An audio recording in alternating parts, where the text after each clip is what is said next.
Como les decíamos hace nada, hace unos segundos, haciendo esa introducción que hacemos absolutamente todos los días en referencia a nuestro sumario para el programa del día de hoy, les decíamos que iba a estar sentado, y ya está sentado con nosotros, Gorka Moreno, que es el director de Ikuspegi, que es el Observatorio Vasco de la Inmigración. ¿Qué tal? Buenos días, Gorka. Buenos días. ¿Todo bien? Todo muy bien, sí. Bueno, antes de agradecerte tu paso por Gasteiz para venirte hasta este programa, hasta 2.5 Gasteiz. Un placer para mí poder estar con vosotros y vosotras. Bueno, Gorka, hace poco conocíamos ese informe, que si me lo permiten me lo voy a recuperar, donde hablabais de que la población extranjera en Euskadi descendió un 2,8% en este 2015 hasta 397 personas, que es una noticia que a todos nos sorprendía por dos motivos. Ahora vamos a hablar del informe, ¿no? Pero nos sorprendía, por lo menos a los que estamos todo el día con la noticia de, sobre todo los mensajes políticos de los cuales también vamos a hablar ahora, ¿no?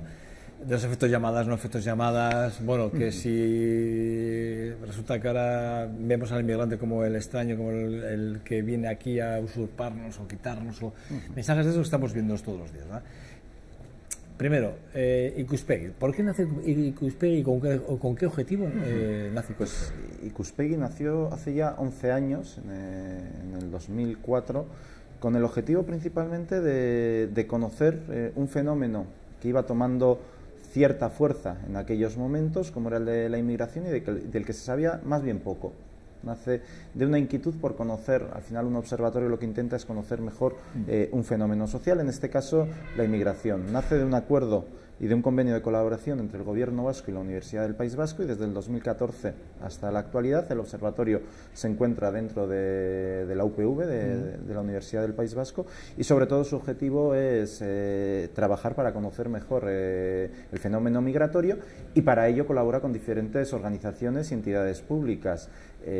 Y muestra de ellos, por ejemplo, el trabajo que hacemos de investigación con diferentes ayuntamientos de los 3 territorios históricos, para conocer mejor también el fenómeno migratorio en algunos municipios, y dentro de esa lógica de colaboración interinstitucional, de servicio público, ¿no? No somos un grupo de investigación al uso, intentamos estar también en la calle, pues ya sea colaborando con ayuntamientos, pero también en medios de comunicación, como es el día de hoy. Dentro de esa vocación de servicio público entra de lleno pues esa investigación que hemos realizado, solicitada por el Ayuntamiento de Vitoria-Gasteiz hace ya unos meses.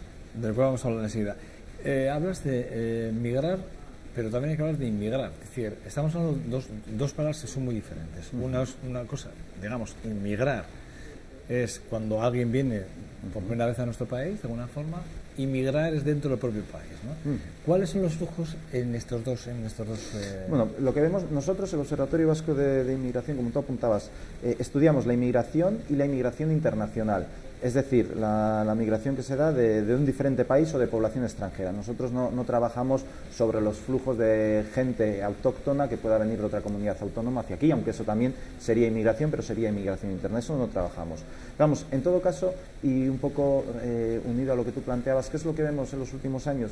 Lo que sí que vemos es un cambio también de paradigma. Si antes principalmente la población extranjera venía de su propio país, sí que es verdad que en los últimos 3-4 años sí que se detecta que muchas veces vienen de otras comunidades autónomas. Es decir, no, ya es otro tipo de movimiento, de flujo. Estoy hablando de la población extranjera. ¿Tenéis estipulado más o menos cuáles son los porcentajes que se mueven ahora mismo? Sí, a ver, dentro de la población extranjera hay más movilidad que dentro de la población autóctona, pero en todo caso, y yendo a las grandes magnitudes, y tú también lo apuntabas en la entradilla, los flujos han disminuido muchísimo en los últimos años, y lógicamente como consecuencia de la crisis económica. ¿Cuándo han llegado las principales magnitudes de población extranjera al País Vasco y al conjunto del Estado? Pues sobre todo en la época de bonanza económica, en la que se necesitaba mano de obra poco cualificada e intensiva, pues para poder trabajar en aquellos sectores que fueron los que vertebraron el crecimiento económico a nivel estatal, como es la construcción, la agricultura, el turismo, etcétera, etcétera. En el caso de la construcción y con la crisis económica, pues ese sector desaparece, y lógicamente esa mano de obra que se necesitaba ya no se necesita, y los flujos disminuyen. Es decir, hay una relación muy directa entre necesidades del mercado laboral y flujos migratorios. En el momento actual, en el que ya no hay tanta demanda, los flujos descienden muchísimo, y en algunos casos incluso hay también salidas. ¿Esas salidas cómo las tenéis estipuladas? Es decir, porque sabemos que hay salidas bueno, sin contar la parte migratoria, de vuelta a su país. Y supongo que cuando hablamos de que regresen a su país, estamos hablando que es más fácil que, digamos, que gente que viene de Sudamérica, puede ser que sea más fácil que regrese que no los que tienen que pasar a África otra vez, que no eso no sucederá. Sí, además aquí hay diferentes factores. El retorno, porque a veces también en los medios de comunicación se ha planteado como iba a darse un fenómeno de retorno masivo, no está siendo masivo.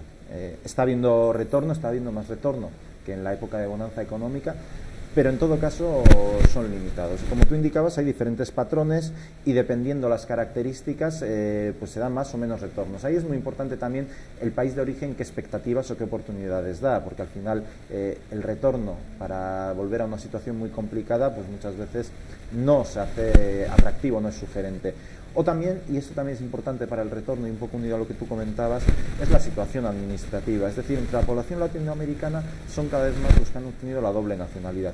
¿Y esto qué es lo que hace? Lo que hacen es que se puedan volver a su país, pero que en cualquier momento también, y cuando las cosas vayan mejor aquí, puedan volver. Eso es. Alguien, por ejemplo, de África o de Asia, con las complicaciones que tiene acceder al país, cuando tú ya has obtenido una situación administrativa regular, plantearte el retorno para empezar otra vez de cero y tener que entrar otra vez en una situación más complicada, pues es mucho más complicado. Entonces aquí muchas veces, y aunque parezca paradójico, la situación administrativa y el hecho de estar muy consolidado facilita que se puedan tomar dinámicas más circulares, en ese sentido de poder pasar un tiempo en el país de origen, pues porque allí puede ser más barato vivir y puede ser más barato hacer frente a la crisis, pero en el momento en que las cosas vayan aquí bien, poder volver de nuevo. Entonces ahí se dan diferentes estrategias. A veces me da la sensación que Ikusperia se utiliza de forma partidista o de forma interesada en función del interés que desde un punto partidario se tiene o no. Es decir, a veces saquéis un informe que hace poco hemos sabido, que se ponía en conocimiento del Ayuntamiento de Vitoria-Gasteiz para,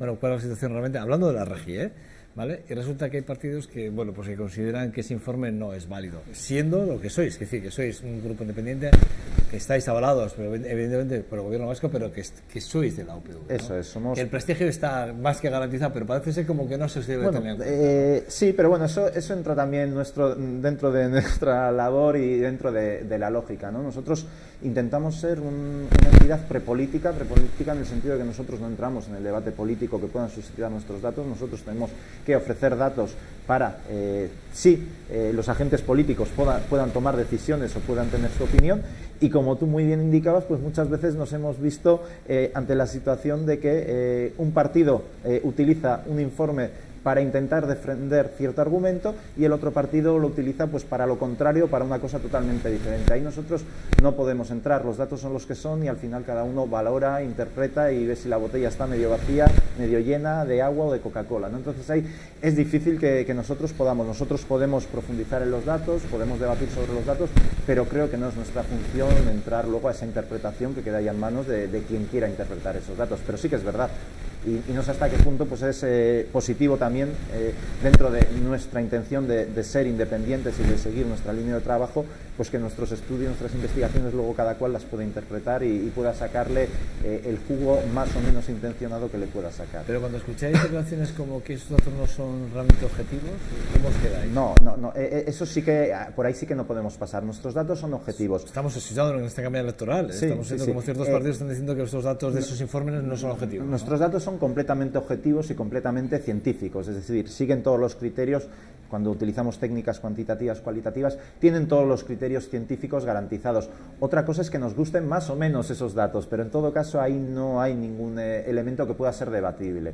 Ya digo que podemos debatir sobre otras cuestiones, pero nuestros datos lógicamente son objetivos y están sacados pues o de registros del propio ayuntamiento o a través de fuentes primarias como pueden ser grupos de discusión o pueden ser encuestas que realicemos o realicen otras organizaciones. Otra cosa es que no nos gusten los datos, pero bueno, eso ya es otro elemento, pero yo sí que me gustaría dejar claro, nos gustan o no nos gustan, pero objetivos son y científicos son 100%. ¿Hay o no hay fraude en las rentas de garantía? Yo creo que eso se le debería preguntar a la ANVIDE. Yo no conozco en profundidad el sistema de garantía de ingresos, lo puedo conocer, pero no al detalle de conocer. Pues seguramente lo hay como hay en todos los sitios, donde no lo hay.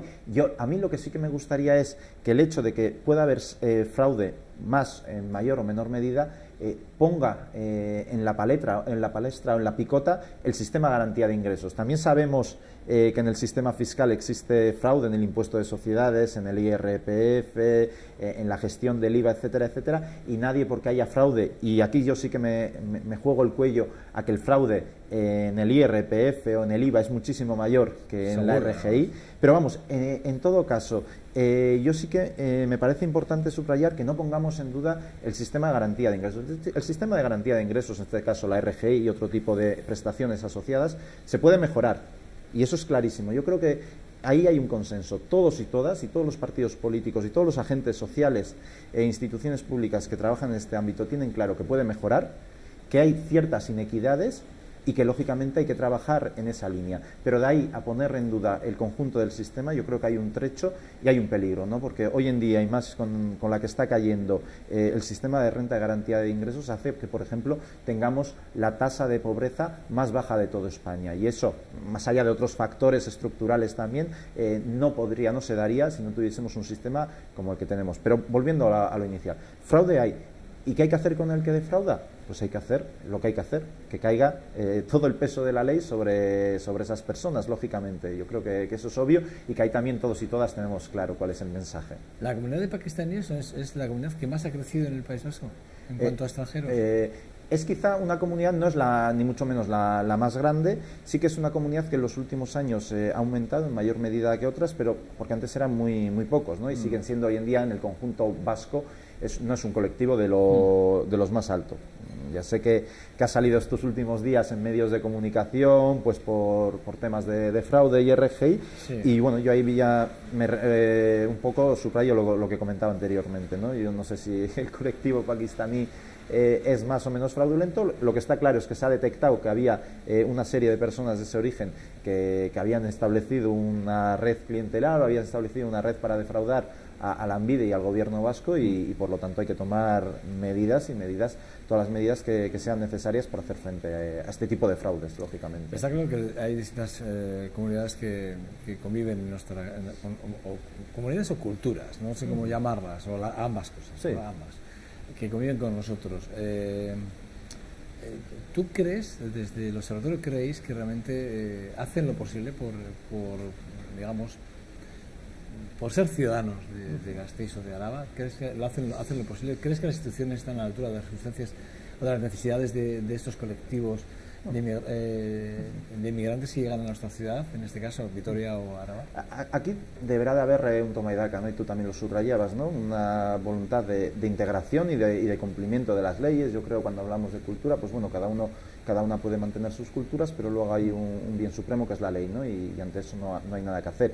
Y luego sí que es verdad, lógicamente, que hay gran diversidad entre los colectivos. No es lo mismo el colectivo magrebí, por su cultura, por su religión, idioma, factores históricos, etcétera, etcétera, que el colectivo latinoamericano, que tiene unas peculiaridades, que el chino. Entonces, lógicamente, cada uno de ellos pues entraña sus peculiaridades y más o menos dificultades pues para insertarse dentro de lo que son los cánones de la sociedad mayoritaria, que en todo caso también es muy diversa, ¿no? Porque a veces nos planteamos este esquema o este juego de integración en términos de una sociedad mayoritaria autóctona, homogénea y estática, cuando vemos que votamos a partidos diferentes, tenemos una diversidad en todos los sentidos muy amplia antes de que llegase la inmigración, y lo que hace la inmigración internacional, es ampliar esta diversidad, ¿no? Nos aparece otro elemento mayor de diversidad, ¿no? Pero yo sí que creo que bueno, pues ahí hay que establecer un diálogo, y sobre todo es muy importante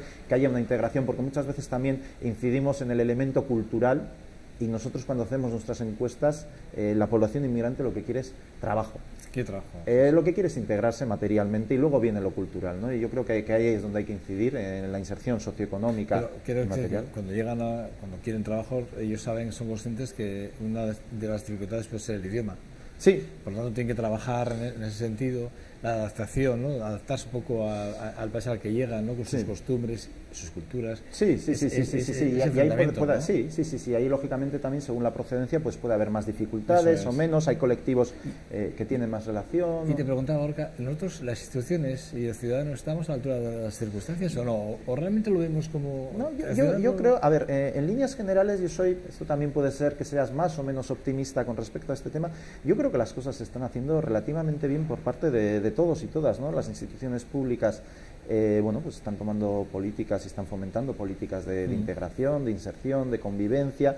La ciudadanía en general también, y más allá de que pueda surgir algún conflicto, con toda la que está cayendo, si leemos lo que escribíamos o los temores que teníamos en los momentos iniciales de la crisis, aquí en el País Vasco, pero a nivel estatal europeo, no ha ocurrido realmente nada. Cada vez tenemos más vecinos, más vecinas de diferentes procedencias y en la mayoría de los casos los vemos como vecinos y como vecinas, ¿no? Y no como extraños. Puede haber dificultades, y no voy a vender yo aquí ni mucho menos un paraíso terrenal, pero veamos lo que se está dando en otros países de Europa. Es decir, en otros países de Europa y con respecto a la convivencia con el colectivo inmigrante diferente, la diversidad, están surgiendo muchos problemas. Y en el País Vasco, pero también en el conjunto estatal, no está surgiendo. Y los partidos políticos, y quitando alguna excepción, no están utilizando el tema de la inmigración dentro del debate político para azuzar conciencias. Y yo creo que eso es muy positivo y que eso establece una especie de cordón sanitario frente a estos debates. Fíjate, yo fuera de cámaras te decía, el mensaje del Ministerio del Interior hace poco, antes de empezar la campaña, hicieron un vídeo que además ustedes lo pueden verlo porque pueden entrar en YouTube y se puede ver. La campaña llamando al voto y hablan de esa ley ese acuerdo de reciprocidad, ¿no? En el que salen además los países enumerados en un lado del vídeo, los países que tienen ese carácter de reciprocidad a margen de que puedan tener la doble nacionalidad o no. Hay acuerdos directos con países que permiten a sus ciudadanos, una vez que estén empadronados aquí, que hablaremos también del padrón en 2 segundos, pueden tener derecho a esa voto. Eso lo digo por lo que acabas de decir. Los partidos políticos no juegan un poco a este tipo de comunidades, les tienden muchos puentes o muchas manos, y al resto de comunidades, y ya me refiero a los magrebíes, por ejemplo, pongo a este colectivo, que es el colectivo que más ha hablado de ellos, ¿verdad? No se les tienden dando puentes porque no tienen ese... Sí. Pues a ver, yo creo que es bastante lógico. Los partidos políticos necesitan votos y plantean sus propuestas, lógicamente teniendo esos elementos. Esto no quiere decir que no tengan que mirar por el conjunto, ¿no? Pero vemos también, pues está analizado, las personas mayores votan más y los partidos políticos suelen tener mucho cuidado y detalle con este colectivo. Y en el caso del colectivo inmigrante, como tú muy bien indicabas, pues seguramente puede ocurrir esto. ¿Qué es lo que nos encontramos? Lo que nos encontramos es que, por un lado, y tú también lo apuntabas, la doble nacionalidad, que lo que supone es que ya tengan igualdad de derechos a la hora de votar, sobre todo se está dando entre el colectivo latinoamericano. Vemos también que los convenios de reciprocidad se dan sobre todo también entre el colectivo latinoamericano. ¿Qué es lo que nos encontramos? Pues lo que nos encontramos es que dentro del colectivo de origen extranjero hay ciertas procedencias que van a tener una capacidad de voto muchísimo mayor que otras que tienen más dificultades, pues porque no existen esos convenios o porque no han podido obtener la doble nacionalidad. Y yo, pues tengo que entender también, y me parece hasta cierto punto lógico, que estos partidos políticos miren más a ciertas procedencias. Otra cosa es que, bueno, en términos morales, éticos, pues lógicamente estés dejando a un lado a ciertos colectivos, que es lo que puede ocurrir. Pero yo creo que al final, en estos juegos políticos electorales, pues tiene su lógica, y de hecho el colectivo latinoamericano está participando ya en listas electorales, se están eligiendo concejales de origen latinoamericano, y en cambio es mucho más raro ver concejales de origen magrebí, asiático, pues porque no tienen derecho a poder ser elegidos, ¿no? Y lógicamente los partidos políticos en general, puede ser en Vitoria-Gasteiz, en el conjunto del País Vasco, pero también a nivel estatal, donde la inmigración tiene más peso que en el País Vasco, se ve que cuidan a este colectivo en mayor medida y que tiene más incidencia, y de hecho ya estamos viendo que están obteniendo concejalías en municipios en los que el colectivo latinoamericano, sobre todo colombiano, ecuatoriano, boliviano, tiene peso, y lógicamente eso hace también que sus demandas sean tenidas más en cuenta que las que puedan ser de otros colectivos que tienen menos relevancia en términos electorales. ¿Cómo veis el tema del endurecimiento del padrón? ¿Cómo afecta realmente? el endurecimiento, o sea, si realmente se establecen medidas para endurecer, lo que estamos haciendo no podemos olvidar, el padrón es una cosa, es un registro administrativo, y otra cosa es la situación administrativa, lo que en la calle solemos decir, tener papeles o no tenerlos. El hecho de tener el padrón, de estar empadronada la persona, aunque no se tenga la autorización de residencia, ofrece ya una serie de derechos, es decir, es el primer acceso a la ciudadanía y una serie de derechos como pueden ser la atención sanitaria en el caso del País Vasco, como pueden ser también la atención o el acceso a ciertas prestaciones sociales. Y desde ese punto de vista, a mí, y esta es mi opinión, el endurecer el padrón lo que puede suponer es que haya colectivos cada vez con más dificultades y al margen de los sistemas de protección social, ¿no? Que queden al margen y, lógicamente, que estén a expensas de la caridad o de la ayuda que puedan ofrecer entidades sociales, entidades benéficas, humanitarias, ¿no? Yo creo que, además, me gustaría saber con el endurecimiento del padrón qué es lo que se quiere conseguir. Si se quiere evitar el efecto llamada, sin endurecer el padrón ya se está consiguiendo. Es decir, los flujos se han reducido y tú también antes lo subrayabas. Por lo tanto, no veo cuál es ese efecto. Si los objetivos son otros, y ahí ya entiendo yo también que son otras las lógicas que entran, pues entonces bien, pero ya digo, yo en términos prácticos incluso me parece que no supone mucho ahorro en términos económicos, no supone ningún efecto de corte del efecto llamada, porque el efecto llamada ya está cortado desde hace varios años, y desde ese punto de vista creo que trae más perjuicios que beneficios.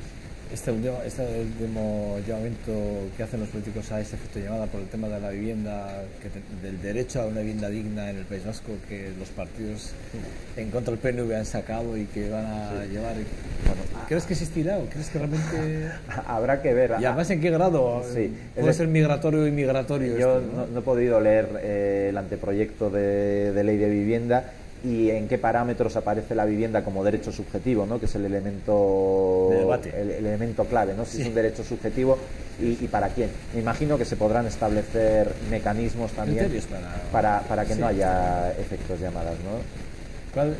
Después de presentar ese informe en el Ayuntamiento de Vitoria-Gasteiz, ¿habéis tenido alguna llamada así que os haya sorprendido o no? ¿Cómo han percibido políticamente los distintos partidos ese informe? Bueno, pues desde diferentes ópticas, pero bueno, nosotros la presentación que hicimos en el ayuntamiento, pues yo creo que fue adecuada en todos los sentidos, ¿no?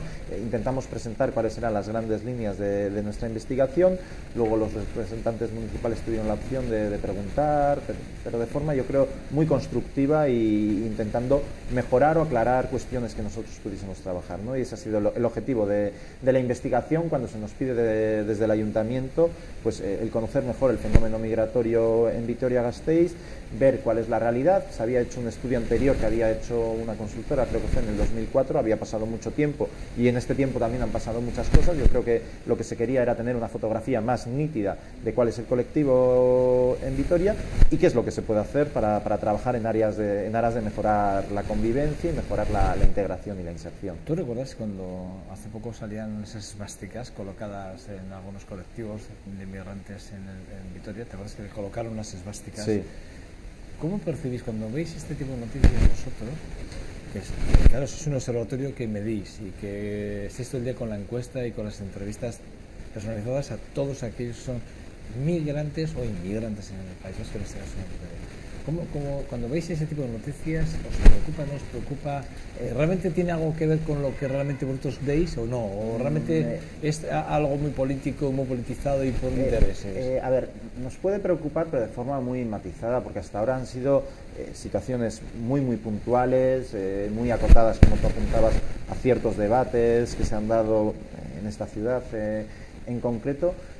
Yo tampoco conozco en profundidad cuál es la situación hoy en día en Vitoria y cómo se palpa en la calle, pero en todo caso bueno, pues hay que hacer un seguimiento y nosotros lo hacemos. Nosotros todos los años hacemos una encuesta para analizar las percepciones hacia la inmigración en el País Vasco y lógicamente hay que monitorizar, hay que hacer un seguimiento de esas situaciones pero no parecen, por un lado, que se vayan a extender ni que se hagan generalizables, ¿no? Y yo creo que también cuando pasen estas elecciones municipales, pues el ambiente será más tranquilo y podremos debatir sobre estos temas de forma mucho más sosegada. Yo en líneas generales creo que no habría que darle más importancia de la que tienen, que lógicamente lo tienen, ¿no? Que aparezcan símbolos de este tipo o que un partido insulta a otro y el otro vuelva a insultarlo. Yo creo que no hacen flaco favor a la convivencia, pero en todo caso tampoco tenemos que magnificar el impacto de este tipo de situaciones.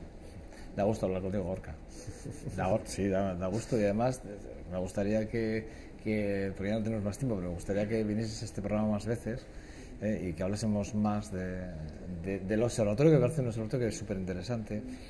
Que entre en vuestra página se va a encontrar con informes muy interesantes, con conclusiones y opiniones muy interesantes, y que además creo que es el observatorio al que no se debería de criticar nunca desde ninguna siglas políticas, y nunca tener en cuenta ese tipo de expresiones que se utilizan de forma subjetiva para haceros daño a vosotros, porque al final cuando se va contra un organismo como el vuestro y se dice que bueno, esos informes pueden estar más o menos o no son subjetivos o son subjetivamente criticables en un momento determinado, yo creo que hay que tener un poco más de criterio y un poco más menos política y más seriedad, es lo que yo pediría en algunos casos. Pero bueno, en todo caso, nosotros estamos contentos también con la recepción que ha tenido nuestro proyecto aquí en Vitoria y dentro de los diferentes grupos municipales.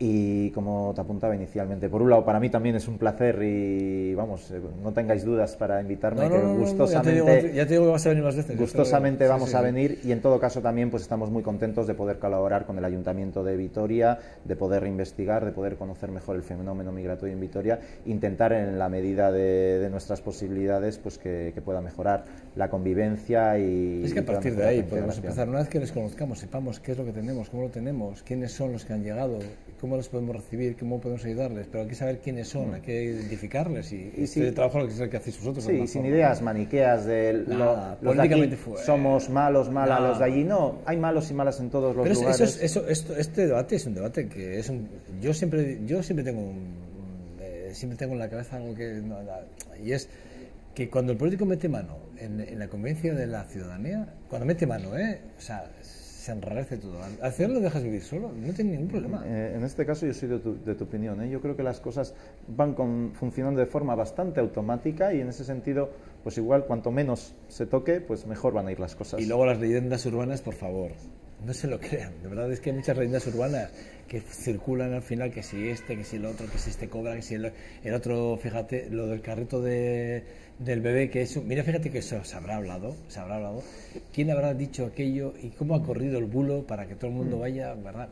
Son cosas. El tema de los rumores, pues que de los bulos en este tema, pero en cualquier otro, ¿no? Al final hay, por decir así, un caldo de cultivo, hay gente predispuesta a que ese bulo pueda extenderse y se extiende, ¿no? Y bueno, pues en algunos casos sus efectos pues son muy, muy perversos porque distorsionan la realidad y crean prejuicios sobre ciertos colectivos pues que no son reales o no son del todo reales. Yo creo que esto es importante también subrayarlo. Gorka Moreno, director de Ikuspegi, muchas gracias por acercarte a esta 2.5 Gasteiz, tu casa, y a partir de ahora atento porque te estaremos dando mucha caña, estaremos todo el día llamándote, bueno, todo el día no, pero seguro que cada poquito estaremos muy encima tuyo. Pues perfecto, para mí será un placer. Muchísimas gracias y hasta cuando queráis. Un placer, el placer ha sido nuestro, de verdad, créeme, gracias. Bueno, a ustedes nada, les espero en 2 segundos, vamos a la tertulia, que ya está por aquí Nieves Urrutia y Javier Vegas esperándonos. Vamos a debatir un poquito sobre aspectos curiosos de nuestra ciudad, políticamente o socialmente, como ustedes quieran. Hasta ahora.